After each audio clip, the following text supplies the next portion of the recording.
மதீனாவின் ஒவ்வொரு இடங்களிலும் அல்லாஹ் பரக்கத்தை வைத்திருக்கிறான். சகோதரர்களே, இந்த இடத்துக்கு பெயர்தான், இந்த பள்ளத்தாக்குக்கு பெயர்தான் வாதி அகீக். முஹம்மது ஸல்லல்லாஹு அலைஹி வஸல்லம் இந்த இடத்துக்கு ஹஜ்ஜுக்காக வேண்டி இதை கலந்து போகக்கூடிய நேரம் துல் ஹுலைஃபாவுக்கு ஹதரத் ஜிப்ரீல் அலைஹிஸ்ஸலாம் வந்து சொன்னார், யா ரசூலல்லாஹ், இந்த இடத்தில் தொழுங்கள் என்பதாக. ஏனென்றால் இது பரக்கத் பொருந்திய இடம் என்பதாக சொல்லப்பட்டது. சகோதரர்களே, அந்த உயர்தரமான அந்த வாதி அகீக் என்ற பள்ளத்தாக்கில் தான் நாம் இப்பொழுது நின்று கொண்டிருக்கிறோம்.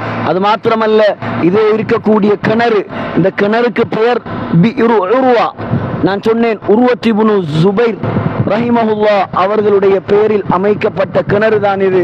அந்த காலத்தில் இங்கே இஹ்ராமுக்காக போகக்கூடிய நேரத்தில் ஹஜ்ஜாஜிகள் வுதுவுக்காக வேண்டி, இஹ்ராமுடைய குளிப்புக்காக வேண்டி அதிகமாக பயன்படுத்திய கிணறு இதுதான்.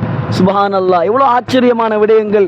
முஹம்மது ஸல்லல்லாஹு அலைஹி வஸல்லமுடைய பாதங்கள் பட்ட இடங்களில் அல்லாஹ் நம்மை வர வைத்திருக்கிறான். அல்லாஹ் இந்த பாக்கியத்தை எல்லாருக்கும் தருவானாக.